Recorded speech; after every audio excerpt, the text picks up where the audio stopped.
First, to retrieve information about a single stock from IEX, it will suffice to substitute Morningstar with IEX and 1995 with 2015 in this line of code. Then, you can execute the respective code cell. See? We obtained an analogical output with stock prices starting from the 1st of January 2015. Because IEX does not provide data for more than 5 years prior to the date in which you execute the code.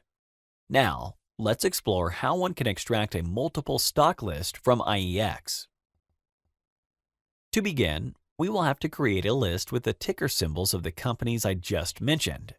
They are PG, MSFT, T, F, and GE.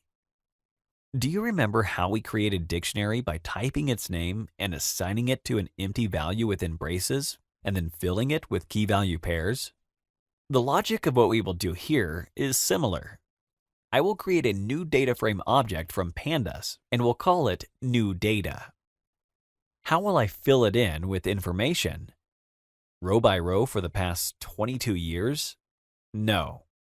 As already mentioned, one of the problems related to working with IEX is that only data for the past 5 years is available. However, while this API provides a limited amount of data, it is perfectly suitable for this course.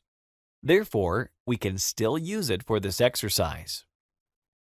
Now, instead of filling the data frame object with information row by row, I'd rather remember what I know about iteration in Python. And I'll write for every ticker in tickers, T in tickers for brief, colon, provide me with the closing price for each ticker for each instance. That is, for each day since the 1st of January 2015. The correct syntax is to new data with an index of T. Assign the outcome of the data reader function for T from IEX, starting from the 1st of January 2015. This line is analogical to the one we used for downloading the data of P&G. The difference is that here, we had to index T in the new data object at the beginning.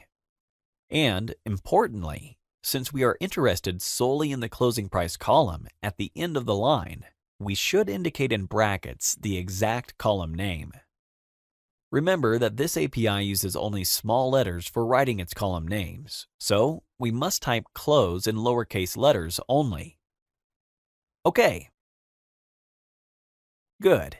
This trick will only work if the information for all 5 companies is organized in the same way, with the same column names. And is it so? Let's execute and check the tail of the new dataset.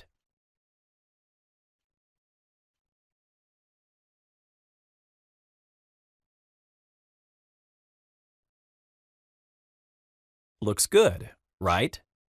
So, as you can see, online data sources only provide a limited part of the information we need for our analysis.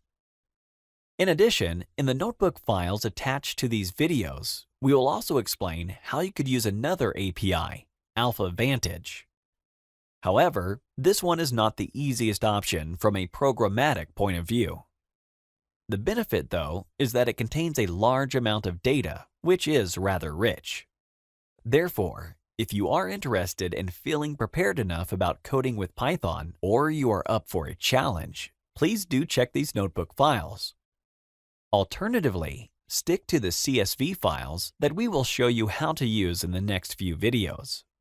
In the meantime, don't forget that by pressing the link provided in the resources section of the videos, you can access files that contain the code shown in the videos. We encourage you to check out the notebook files thoroughly, as oftentimes they contain additional and useful information. Thanks for watching.